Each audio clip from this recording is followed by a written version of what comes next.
Halo, RRI. Halo RRI. Halo, RRI. Halo RRI hadir setiap Senin dan Jumat dari pukul 9 sampai dengan pukul 10 pagi. Anda bisa sampaikan semua keluhan, masalah, atau informasi melalui line telepon 0362 24644 atau WhatsApp 0811 3999790 dan media sosial RRI Singaraja. Suarakan masalah Anda dan temukan solusinya bersama Halo RRI.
Halo, RRI.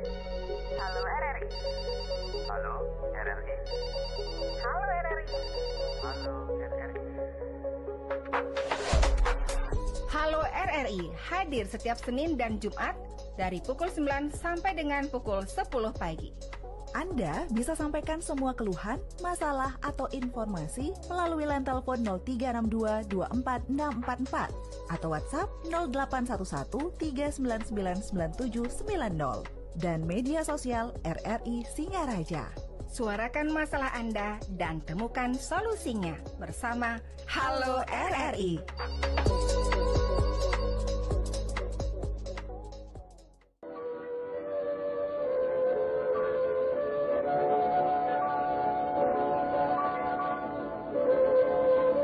Selamat pagi pendengar dan pemirsa kanal YouTube RRI Singaraja Official. Salam sehat selalu pastinya, dan senang sekali saya Irna bisa kembali menjumpai Anda di dialog interaktif Hai Bali Ken Ken. Dan di balik tawa yang terlihat biasa ada luka yang disembunyikan rapat. Bunuh diri kerap muncul tiba-tiba padahal isyaratnya sering ada namun tidak terbaca. Nah, apakah ini soal rapuhnya mental, kerasnya tekanan hidup, atau minimnya kepedulian sekitar? Untuk itu hari ini kita akan menukik ke akar persoalan, membedahnya dari sudut pandang medis dan kemanusiaan agar hidup tak lagi diperlakukan sebagai pilihan terakhir. Pagi hari ini dialog interaktif bersama Dr. Rabiatul Udawiyah SPKJ. Selamat pagi Dr. Awi. Selamat pagi Mbak Irna. Halo. Halo, salam sehat selalu. Sehat. Terima kasih sudah bisa hadir pagi hari ini, luar biasa. Nah, ini kan kita membahas topik yang nih kalau ngomongin soal ini agak miris juga ya, apalagi dalam seminggu terakhir aja sudah ada 3 kasus yang terjadi di Bali. Kita ngomongin soal di Bali, tapi kita bukan mau membahas secara di Balinya, tapi membahas kenapa bunuh diri. Nah itu seperti apa dokter?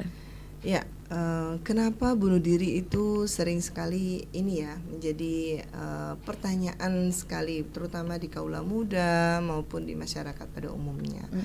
Ya, saya Dr. Rabiatul Dawiyah, spesialis kedokteran jiwa yang bertugas di RSUD Kabupaten Buleleng. Saya biasa dipanggil Dokter Awi ya. Mungkin beberapa anak muda kalangan masyarakat juga mungkin pernah mendengar atau menganggap ini merupakan suatu stigma ya. Kenapa sih bunuh diri padahal masalahnya kayak gitu aja? Kok bisa ya melakukan tindakan bunuh diri? Kenapa gitu ya?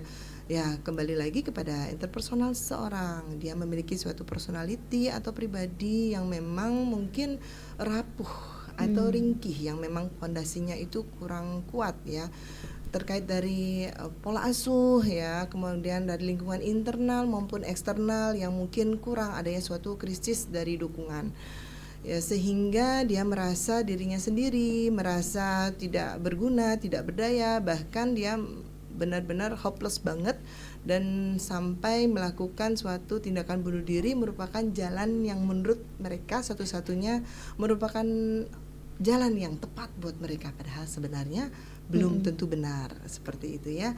Nah, jadi banyak faktor ya, banyak faktor sekali yang menyebabkan seorang itu, salah satunya tadi secara personality, banyak faktor juga hal lain, mungkin suatu kondisi lingkungan eksternal yang seperti saya bilang tadi, bagaimana lingkungan di sekolah, bagaimana di sekolah tersebut memperlakukannya, pertemanan, bahkan mungkin bagaimana dia dapat menerima suatu pelajaran, itu untuk anak-anak muda ya yang masih pelajar. Nah, dia menyesuaikan diri belum mampu, atau mungkin apakah ada suatu kondisi di mana memang dia memiliki suatu kondisi dia sulit untuk bergaul terkait dari sifat dan pribadinya, agak mungkin tertutup gitu ya. betul ya. Kita sebut biasanya kaula muda bilangnya introvert. Sering ya Okay. dengar orangnya introvert banget nih, nggak bisa bergaul, sulit bercerita. Nah, itu di lingkungan eksternal bagi anak kaula muda. Bagi lingkungan masyarakat atau remaja, itu bagaimana dia proses pendidikannya, adakah dia suatu kendala, misalkan dia tidak diterima di universitas yang dia inginkan atau sekolah yang dia inginkan, banyak sekali faktornya ya. Kemudian bagaimana dia di lingkungan kerja setelah dia menyelesaikan pendidikan. Nah, itu suatu kendala-kendala dari tahapan siklus kehidupan itu berpengaruh sekali terhadap seseorang mengalami suatu stresor atau masalah dalam kondisi perjalanan hidup. Nah, menurut dari teori dari ini ya, Emil Durkheim itu mengatakan bahwa banyak sekali faktor yang menyebabkan seseorang itu melakukan suicidal atau suicide, yaitu adanya suatu kondisi kekerabatan yang terlalu kurang ya, menyebabkan seseorang itu merasa tidak dipedulikan, diabaikan di lingkungannya, atau mungkin terlalu akrab seperti mungkin golongan tertentu, sehingga orang itu terjerumus dalam suatu kondisi lingkungan yang mungkin, mohon maaf, ada yang berjiwa misalnya berjiwa yang mungkin bahwa jihad seperti Islam misalnya, mohon maaf saya juga muslim, jihad dengan cara membunuh diri itu benar. Itu terlalu terjerumus sekali dalam lingkungan yang mungkin menurut mereka dengan cara seperti itu bisa altruism, bisa memasrahkan diri kepada Tuhan, padahal tidak. Dengan cara lain juga kita bisa memasrahkan diri atau bertakwa kepada Tuhan ya. Mohon maaf saya menyebutkan lagi, ada sesuatu misalnya ada golongan tertentu yang menyatakan bahwa dengan cara kita berkorban, dengan mohon maaf ada misalnya memasrahkan diri kepada orang yang mungkin kita anggap orang yang memiliki keilmuan yang lebih. Nah, itu sampai mau, mohon maaf, sampai mau disetubuhi, mau itu kan udah melakukan suatu suicidal yang berupa itu penelantaran diri yang berupa yang ringan ya. Awalnya ringan, dianggap biasa, dan kemudian akan menjadi suatu permanen dalam suicidal tersebut ya, dimana kalau terjadi hal tersebut dianggap biasa dan dianggap tidak membutuhkan suatu penanganan khusus, hal ini akan semakin berat dan mungkin saja akan menjadi suatu yang memang suicidal, yang memang benar-benar terjadi kematian tersebut. Karena ada beberapa yang hanya merupakan gestur suicidal saja, di mana dia melukai diri, ya. Itu dia melakukan self harm, kemudian minum vitamin yang banyak supaya dia bisa merasakan adanya suatu sensasi keinginan untuk mati, tapi kan vitamin tidak menyebabkan untuk mati. Aduh, ya. ya. Kalau yang sering terjadi itu adanya attempted suicidal itu biasanya pada wanita. Contoh dia minum ya tadi juga gestur suicidal bisa juga pada wanita. Ya, pada attempted suicidal itu biasanya bisa wanita, bisa laki-laki. Biasanya banyak wanita melakukan percobaan bunuh diri dengan cara minum, mohon maaf, racun atau bahan-bahan yang berbahaya, bahan-bahan yang dipergunakan untuk rumah tangga, contoh pembersih lantai dan lain sebagainya, pestisida dan lain sebagainya. Itu untuk berharap mati atau meninggal dunia, tapi ternyata terselamatkan. Dan tidak sampai. Nah, ini completed suicidal itu di mana seseorang itu benar-benar komit mati, benar-benar komit meninggal dunia dan beneran berakhir mati nih, gitu ya. Berakhir mati. Contoh pada kasus-kasus yang kita temui ini, kenapa ya banyak laki-laki? Sempat saya ditanyakan seperti itu ya, pada beberapa pasien, kenapa kok sering laki-laki? Ternyata gitu. korbannya banyakkan laki-laki, walaupun walaupun mungkin perasaan kita ngelihatnya banyakkan perempuan yang tersakiti misalnya gitu. Ya. Kenapa? Karena ada 3 hal. Metode yang dilakukan oleh laki-laki itu benar-benar metode yang lebih keras atau lebih anarkis ya. Pada laki-laki, dia berani menembakkan dirinya. Mohon maaf, jangan dijadikan contoh ya. Jangan dijadikan imajinasi untuk contoh ya. Ini hanya beberapa penelitian yang mengatakan seperti itu metodenya. Kemudian laki-laki itu cenderung harus terlihat kuat, nggak boleh menangis, nggak boleh cengeng. Ya, dimana laki-laki itu kalau mengeluh nggak boleh cengeng, laki-laki nggak boleh mengeluh. Itu sering sekali kita dengarkan. Padahal laki-laki juga boleh ya. Manusia juga soalnya. Harus berkeluh kesah dong. Kalau ada masalah biar tidak full memorinya diceritakan harusnya. Tapi kan kebanyakan kita menilai laki-laki seperti itu, nggak boleh mengeluh gitu ya. Kemudian selain metode dan mungkin lebih komitmennya laki-laki itu, kenapa lebih konsekuen atau lebih yakin sekali dia melakukan hal itu. Satu lagi, lebih impulsif.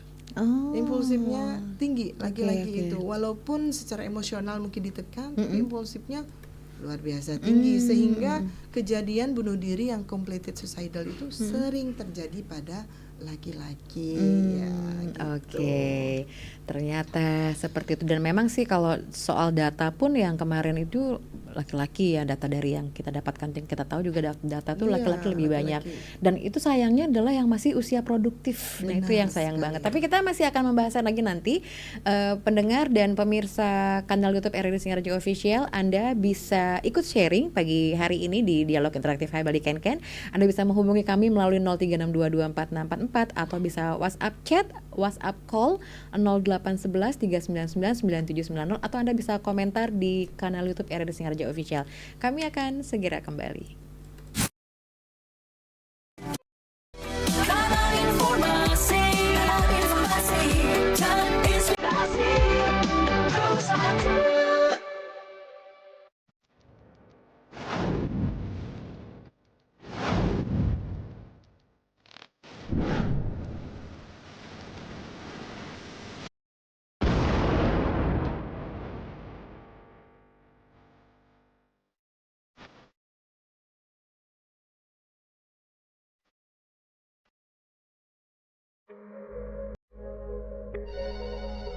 Halo RRI. Halo RRI. Halo RRI. Halo RRI. Halo RRI hadir setiap Senin dan Jumat dari pukul 9 sampai dengan pukul 10 pagi. Anda bisa sampaikan semua keluhan, masalah, atau informasi melalui line telepon 0362 24644 atau WhatsApp 0811 399 9790 dan media sosial RRI Singaraja. Suarakan masalah Anda dan temukan solusinya bersama Halo RRI.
Interaktif Hai Bali Ken dan tadi juga sudah dijelaskan oleh Dr. Rabiatul Udawiyah SPKJ atau Dr. Awi.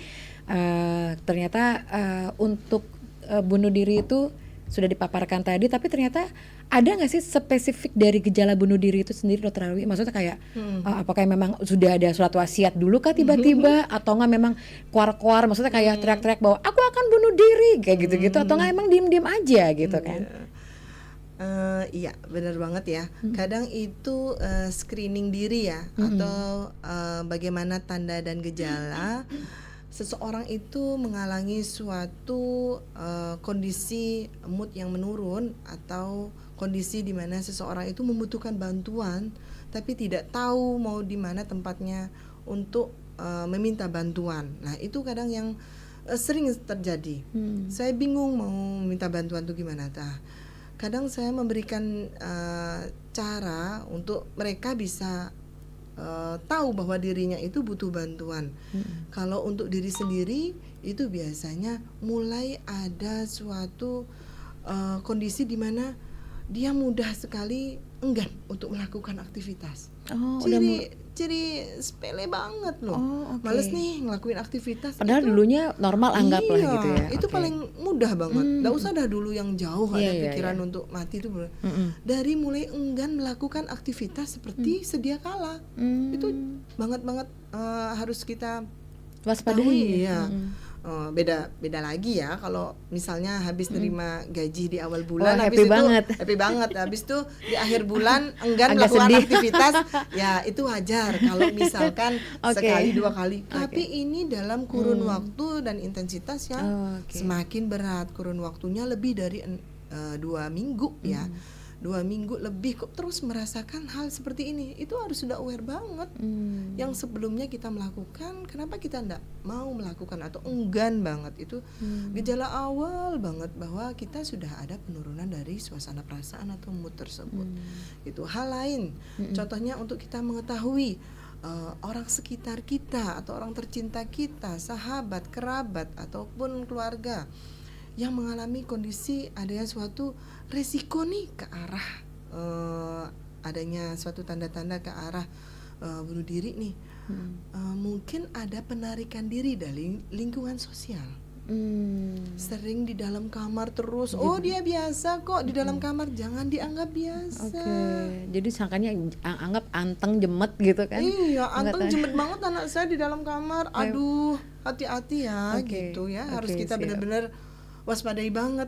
Halnya sepele kan Mbak Irna? Padahal kan enak kayaknya cuma di kamar ya, jadi nggak pergi kemana-mana, tapi ternyata itu juga harus diwaspadai. Hal yang sepele banget. Kalau yang lebih berat lagi, mulai dah raut mukanya tuh murung, kehilangan minat dan rasa bahagia akan mulai muncul, mudah lelah padahal melakukan aktivitas baru sedikit, kemudian merasa diri rendah, tidak baik, atau merasa diri tidak berguna, merasa diri tidak berdaya, bahkan mulai kurang fokus, kayaknya tadi udah dibicarain kok ngulang lagi ya, tadi udah ditanya kok saya tanya lagi ya.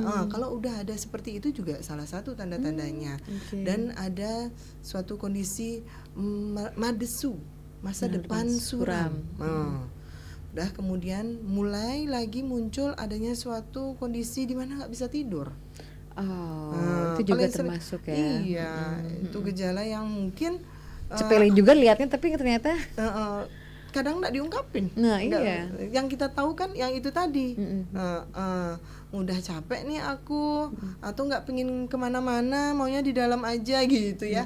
Nah itu sampailah terjadi hal yang dimana berbahaya banget ya, adanya ide atau pikiran untuk mati.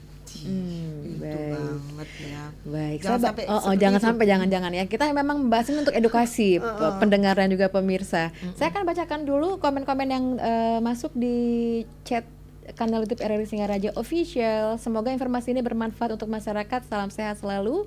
Juga ada siapa nih? Semoga edukasi seperti ini dapat dikemas dengan konten menarik agar dapat memberikan informasi ke masyarakat dan semoga angka bunuh dirinya semakin menurun. Lanjut lagi, banyak yang bilang itu cuma drama atau kurang iman. Nah, bagaimana dokter menanggapi stigma seperti itu? Iya. Kalau kurang iman, drama itu ya dalam arti setiap orang itu memiliki sudut pandang yang berbeda. Tadi kita kembali lagi ke konsep completed suicidal, attempted suicidal, atau gesture suicidal. Mungkin yang drama itu adalah gesture suicidal dengan melakukan self harm untuk mendapatkan seeking attention. Sakitnya ini karena cari perhatian. Mungkin seperti itu untuk mendapatkan kasih sayang, untuk mendapatkan porsi yang lebih dari yang lain, ya gitu ya. Itu mungkin di sana yang mungkin ibaratnya yang dimaksud ya. Tapi selebihnya ada suatu krisis intervensi diri. Kenapa sih mudah sekali problem solvingnya dengan cara seperti itu? Ya kan? Iya. Harusnya kan dengan cara yang mungkin seperti Lebih, tadi ya, iya. kurang beriman. Oke, balik lagi kita Balik mau lagi sapa ya. dulu ya Oke, penelpon. oke. Baik, nah dokter. Halo, selamat pagi. Halo, selamat pagi. Selamat pagi. Silakan Pak Benson. Oke, Mm-mm. pagi dok. Pagi. Oke, dalam hal ini saya dua hal yang ingin tanyakan ya. Yang pertama, orang-orang zaman dulu, ya anggap mungkin generasi X ya dan ke belakang lah, Oke. sering menganggap diri mereka lebih kuat karena mereka menekan stres. Nah, generasi sekarang dianggap lebih lembek, cengeng dan sebagainya. Tapi kemudian perbedaannya adalah kesadaran terhadap kesehatan mental justru generasi sekarang lebih dibandingkan dengan yang dulu. Itu gimana ya penjelasannya? Kemudian yang kedua, saya beberapa kali berhadapan dengan orang yang ingin bunuh diri. Oh, oke. Keluarga, Pertanyaan Pak. dari dia Keluarga. adalah saya tidak nyebut. Baik. Pertanyaannya dia adalah, kalau dia misalnya baca berita orang bunuh diri ya dan diselamatkan, kenapa diselamatkan? Itu haknya dia untuk mengakhiri hidupnya. Ketika diselamatkan, justru dia merasa itu menyiksa dirinya lagi. Terlebih kemudian alasannya untuk melakukan itu adalah misalnya bullying dan sebagainya. Jadi pada waktu itu saya jadi bingung menjawabnya. Saya nggak punya data juga ya. Apa juga mungkin ada data yang menunjukkan bahwa yang terselamatkan dari percobaan bunuh diri itu menjalani hidup lebih baik atau tidak? Oke. Paling tidak ketika misalnya saya menghadapi situasi seperti itu, saya tidak hanya bisa memberikan ketenangan secara jiwa, secara data pun ada tuh menunjukkan bahwa lebih baik lu diselamatkan daripada tidak diselamatkan. Kan bingung ketika menghadapi situasi yang demikian. Itu saja. Oke. Baik. Terima kasih. Terima kasih Pak Benson. Iya. Oke ya, pertanyaan Dr. Awi. pertama.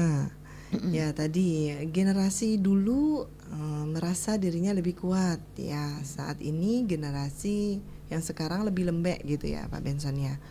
Sedangkan dulu mungkin informasi terkait dengan kesehatan mental itu masih sangat minim. Sedangkan saat ini mereka sudah aware banyak informasi-informasi kesehatan mental itu didapatkan penuh dari media sosial, lingkungan maupun di tempat mereka bertugas atau sekolah gitu misalkan. Ya, kenapa kok bisa banyak sekarang ya? Mungkin yang pertama saya memperkirakan ya, yang pertama generasi dulu memang lebih kuat karena satu, menginginkan sesuatu dengan usaha yang penuh, menginginkan sesuatu dengan cara berjuang, ya. Jadi etos kerja amat sangat berat. Saya juga termasuk orang dulu, Pak.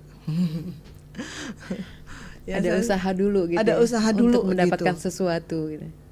Contohnya kita ingin belajar atau mendapatkan informasi. Kita tidak ada sosial media dulu. Kita mendapatkan informasi itu dari buku, dari kita ke perpustakaan. Sekarang kan informasi mudah sekali kita dapatkan. Ya. Yang kedua, yang dimana ini berkaitan dengan kondisi pola asuh. Saya kembalikan lagi ke pola asuh. Apakah mungkin pola asuh atau mungkin ada contoh di keluarga ataupun lingkungan masyarakat yang bisa mereka tiru untuk melakukan kalau tidak mendapatkan suatu harapan yang dia inginkan dengan cara seperti ini jalannya. Nah, kurangnya informasi dan komunikasi dari keluarga itu berkaitan sekali. Ya, pastinya. Kemudian saat ini kenapa kok berjiwa lembek? Ya mungkin saat ini sosial media banyak, jadi ada kasus sedikit cepat di up. Ada kasus sedikit cepat di up. Mungkin dulu ada kasus kita nggak pernah tahu. Karena sosial media informasinya amat sangat minim sekali, dan juga mungkin pengetahuan akan hal itu jadi tidak ada contoh, ya kan? Kalau misalkan seperti ini ya berjuang, mungkin gitu ya. Lagi susah ya berjuang. Misalnya lagi tidak bisa ya harus berusaha mencari dan lain sebagainya. Itu hal tersebut mungkin yang mungkin saya bisa jawab. Nanti kalau misalkan ada hal yang mungkin dari pengalaman Pak Benson boleh. Ini tadi yang kedua adalah berhubung tentang mantan pelaku bunuh diri yang akhirnya diselamatkan, penyintas ya. Apakah diri. Hidupnya nanti akan bahagia atau gimana? Kalau penyintas bunuh diri itu yang pertama, karena saya basic seorang dokter, saya harus menjaga human, saya harus menjaga satu nyawa, harus saya selamatkan. Ya, secara dasar itu dulu, secara pribadi, ya harus kita selamatkan. Dan kita akan berikan intervensi setelah dia sadar bahwa tindakan tersebut tidak benar adanya dan harus kita lakukan suatu kelola, entah itu intervensi atau pengobatan secara obat-obatan dan intervensi secara psikoterapi, di mana mereka kita ajak berdiskusi, berdialog terhadap kondisi yang dialami dan bisa mencari problem solving yang lebih baik dengan bukan jalan yang seperti itu. Seperti itu Pak Benson. Ada lagi dokter ya, kita bacakan dulu. Selamat pagi Pak Suwardana. Bunuh diri diawali dari terbunuhnya kesadaran akibat kita tidak bisa bersikap adil kepada perbedaan itu. Sedangkan perbedaan semu yang tidak dapat dipisahkan adalah menyebabkan kita berada di keburukan kalau tidak dipahami dan dikelola dengan benar, sampai dengan bebas dari perbedaan itu. Berada di perbedaan sering dihadapkan kepada keputusasaan akibat suatu saat akan tidak sesuai dengan harapan. Apakah benar demikian dokter? Ya. Nah ini kalau berkaitan dengan ini kita secara garis besar kita bahas ekspektasi tidak sesuai harapan. Ya, ekspektasi yang tidak sesuai dengan harapan seseorang itu bisa mengalami kondisi bunuh diri atau keputusasaan karena yang diperjuangkan juga tidak kunjung datang, yang diupayakan tidak kunjung berhasil. Ya, itu menyebabkan orang bisa memilih opsi salah satunya, aduh udah deh putus asa mau mati aja gitu ya. Itu terkait dari hal tersebut kita kaitkan erat sekali dengan personality, bagaimana pribadi seseorang. ada orang yang perfeksionis, ada orang yang benar-benar berjiwa yang sifat yang memang benar-benar ingin sempurna. Nah itu biasanya kecenderungan orang-orang tersebut yang mungkin berisiko untuk mengalami suatu kondisi ini ya. Jadi bagaimana caranya untuk bisa menanggulangi hal ini? Dengan yang saya sebutkan tadi, beberapa gejala yang mungkin menciri khaskan orang ini butuh bantuan, entah secara sadar secara pribadi maupun pertolongan dari lingkungan untuk membawa atau memeriksakan dia ke fasilitas kesehatan ya, psikiater atau psikolog misalkan. Yang kedua, dengan bagaimana letak syukur yang harus juga kita junjung tinggi. Ya, bukan berarti hal ini tidak berkaitan dengan ini ya, tidak beriman tadi ya dibilangnya. Ya, ini berkaitan banget. Kadang hal ini mungkin bersyukur ini erat sekali hubungannya dengan Tuhan. Apakah mungkin ada suatu krisis intervensi diri yang mungkin harus dia dekatkan diri dengan Tuhan. Seperti itu, Pak. Baik. Pak Suwardana. Ya, Baik pendengar, kami akan rehat sebentar. Kami akan segera kembali sesaat lagi.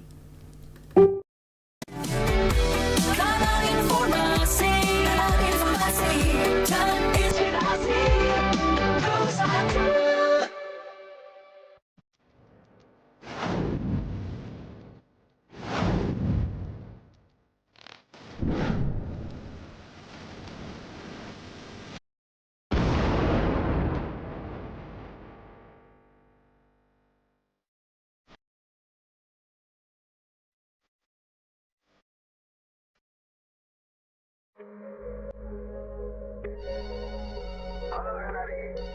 Halo RRI. Halo RRI. Halo RRI. Halo RRI. Halo RRI hadir setiap Senin dan Jumat dari pukul 9 sampai dengan pukul 10 pagi. Anda bisa sampaikan semua keluhan, masalah, atau informasi melalui line telepon 0362 24644 atau WhatsApp 0811 3999790 dan media sosial RRI Singaraja.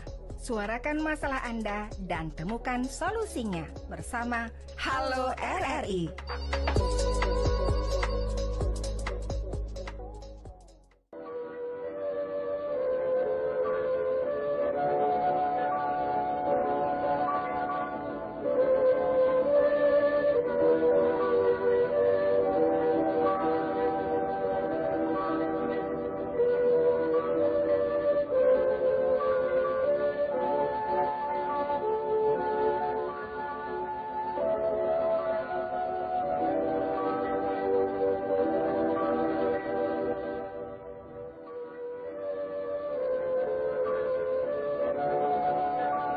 Pemirsa kanal YouTube RRI Singaraja Official, masih bersama dengan Dr. Awi, dan saya langsung sapa penelpon berikutnya karena sudah ada yang bergabung pagi ini. Selamat pagi. Selamat pagi Mbak Irna. Selamat pagi Pak Nyoman Sudarsana. Singaraja. Oke. Silakan Pak Nyoman. Selamat pagi Om Swastiastu, Bu Dokter. Selamat pagi, Swastiastu Pak. Tepat sekali Ibu hadir di RRI Singaraja. Tadi telah banyak disampaikan terkait topik tadi, kenapa bunuh diri. Di mana di belakangan ini banyak anak-anak orang melakukan hal bunuh diri. Kami sangat prihatin sekali kenapa semudah itu dilakukan. Tentunya apa yang menjadi penyebab atau faktor terjadinya bunuh diri. Tadi telah banyak disampaikan oleh dokter, itu bagus sekali. Antara lain karena ekonomi, karena percintaan yang kami lihat di lapangan dan lain sebagainya. Ini yang perlu kita antisipasi, bagaimana caranya agar masyarakat tidak mengulangi hal-hal seperti itu. Di sini kami ada pertanyaan pada Ibu. Bagaimana ciri-ciri atau anak orang yang jiwanya sangat rapuh dan juga ada kelainan jiwa, dan ini akan menyebabkan terjadinya bunuh diri. Dan bagaimana caranya mengantisipasi hal tersebut?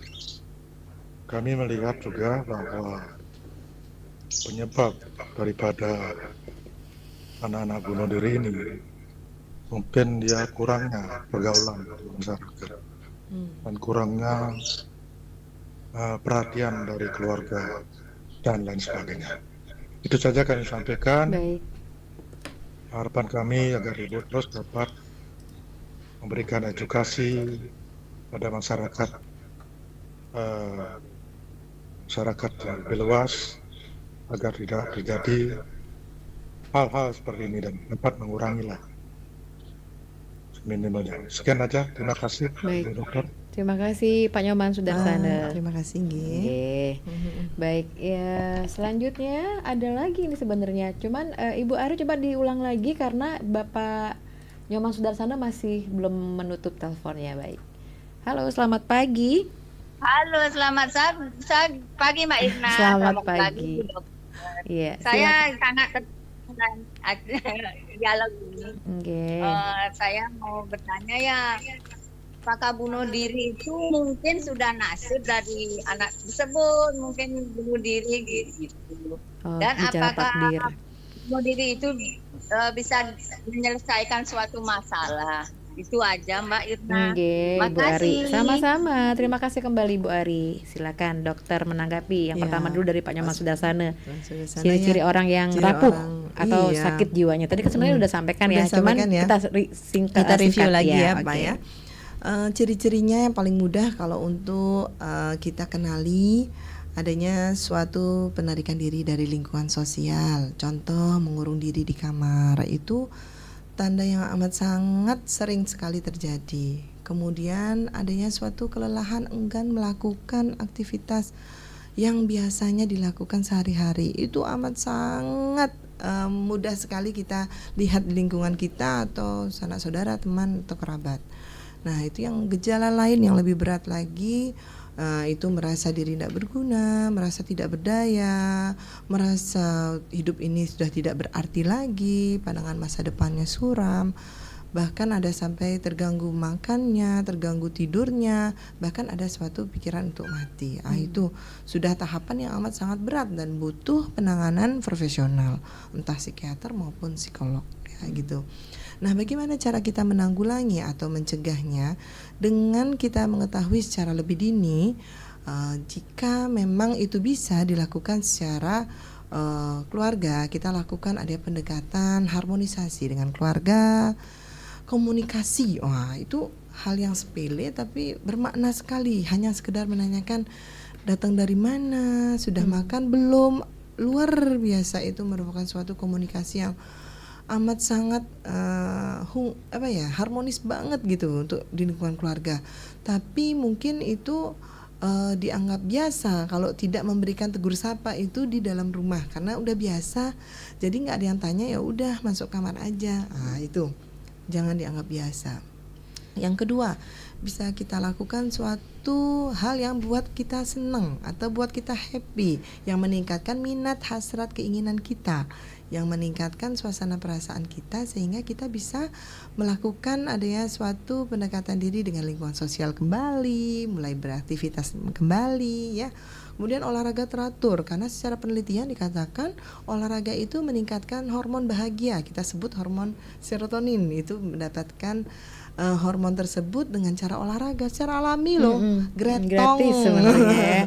gretong ya gitu. Dengan olahraga gitu kita bisa meningkatkan hormon bahagia gitu ya. Dan mungkin kalau mungkin umat Hindu menyama beraya, kemudian mesliahan istilahnya ya, itu perlu banget jalan-jalan yang mungkin tidak menghabiskan dana yang banyak, tapi kita tetap melakukan suatu hubungan kekerabatan dengan keluarga, harmonis dengan keluarga. Itu hal yang sepele, tidak butuh banyak biaya, tapi sulit sekali sepertinya dilakukan. Nah, ini yang perlu diperbaiki di lingkungan keluarga, ya, gitu, Pak Sudarsana.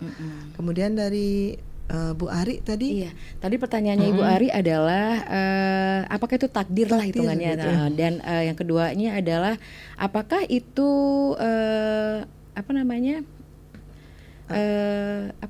menyelesaikan masalah, bunuh diri itu apakah menyelesaikan masalah? Ya. Kembali lagi ya, ini takdirkah seseorang tersebut? Nah, takdirnya memang itu dari Tuhan. Kita memang tidak bisa mengendalikan takdir. Tapi upaya-upaya untuk pencegahan itu kan bisa kita lakukan seperti hal yang saya sebutkan tadi. Ya, salah satunya manajemen stres juga, bagaimana mengelola stigma. Kalau orang sudah ada mengalami kondisi itu, jangan tambah ngapain sih ngelakuin itu. Itu beda orang, beda cara berpikir, beda personality atau sifat. Jangan disamakan, nggak boleh ya. Jangan digeneralisir. Jadi dia butuh bantuan. Jadi kalau kita bisa tahu dia mengalami itu, bantu. Gitu ya. Di luar dari takdir ya, hal bisa kita lakukan upaya-upaya pencegahan gitu. Baik dokter, ini ada lagi kita bacakan saja karena memang waktu juga. Mohon maaf untuk Anda yang ingin bergabung, saya hanya bacakan yang tersisa yang belum saya bacakan. Untuk pertanyaan kepada dokter, Om Swastiastu, selamat pagi. Waktu saya kecil saya sering memiliki keinginan untuk bunuh diri. Setiap kali saya dibentak oleh orang tua saya pasti ingin bunuh diri. Tetapi rasa takut mati lebih besar daripada keinginan untuk bunuh diri. Nah, apakah itu hal yang biasa bagi anak kecil sekitar usia 5 SD? Apakah juga harus perlu diwaspadai? Bagi anak kelas 5 SD mungkin attempted suicidal ya. Awalnya mencoba atau ada pikiran untuk mau mati. Nah, bisa ada dua nih, bisa mati beneran, bisa completed, atau hanya seeking attention itu tadi. Ya, hanya gestur suicidal aja. Karena apa? Karena saat-saat usia dini ya, golden period itu, kemudian usia dini lebih dari 5 tahun, lebih lagi 5 tahun itu usia di mana inginnya mendapatkan suatu perhatian, pujian ya. Menurut Sigmund Freud itu ya, dikatakan seseorang itu pada saat usia remaja itu ingin dihargai, ingin dipuji. Ya, kalau memang salah kita harus kasih hukuman untuk bisa mengetahui mana yang benar, mana yang salah. Nah, kalau itu tidak ada komunikasi, bahaya dong, fatal dong kalau sampai pikiran tersebut dianggap benar pada saat kecil. Kalau beneran terjadi completed suicidal kan bahaya banget, berisiko banget terhadap kematian. Nah, itu kalau hanya sekali atau 2 kali kita memikirkan hal seperti itu, kalau hanya sekali lah, oke lah, wajar. Tapi kalau berkali-kali sudah komitmen banget seperti tadi yang laki-laki ya, pasien-pasien laki-laki yang melakukan percobaan bunuh diri dan berhasil itu udah nggak benar. Itu sudah tidak benar dan tidak dibiasakan ya perilaku itu ya. Pak Suwardana, pertanyaannya hampir sama dengan Bu Ari. Jadi tadi sudah dijawab bahwa untuk antara takdir dan bunuh diri itu apakah ada takdirnya, tadi sudah dijawab sama dokter. Baik, terima kasih banyak. Ini karena waktu juga Dokter Awi. Mungkin apa yang ingin disampaikan sebagai closing statement pagi hari ini? Saya ingin berpesan ya. Ingat banget pada diri kita. Are you okay? Kita tanya tuh sama diri kita. Itu kita berusaha memahami diri kita dulu. Ya, self love lah kepada diri kita. Ya, jangan kita berani mengorbankan diri untuk suatu hal, bahkan berkorban untuk orang lain. Belum tentu dia mau berkorban untuk kita. Ya, are you okay? Kalau kamu tidak okay, segera kamu lakukan ngobrol dengan orang dekat atau konsultasi ke tenaga profesional seperti itu. Siap. Kalau Dokter Awi boleh disampaikan bertugas di mana? Saya bertugas di RSUD Kabupaten Buleleng di Polijiwa. Saya bertugas dari Senin sampai Jumat di ruang Polijiwa yang amat sangat tenang, nyaman ya. Kita juga punya pemeriksaan khusus ya untuk mendeteksi dan memberikan intervensi orang-orang yang berisiko. Kita punya QEG, kuantitatif elektroensefalogram yang kita lakukan untuk melihat gelombang otak. Ya, untuk melihat pola gelombang otak kita dan memberikan intervensi jika ada masalah terkait dari gelombang otak yang berkaitan dengan ide atau percobaan bunuh diri. Silakan datang ke RSUD. Baik, terima kasih Dr. Awi dan juga terima kasih untuk Anda yang sudah ikut komen di kanal YouTube RRI Radio Official, yang sudah komen juga di WhatsApp chat kami, yang sudah nelpon juga terima kasih banyak. Saya Irna dan Dr. Awi mohon pamit undur diri. Terima kasih sekali lagi. Terima Selamat kasih. pagi dan Selamat pagi. sampai jumpa.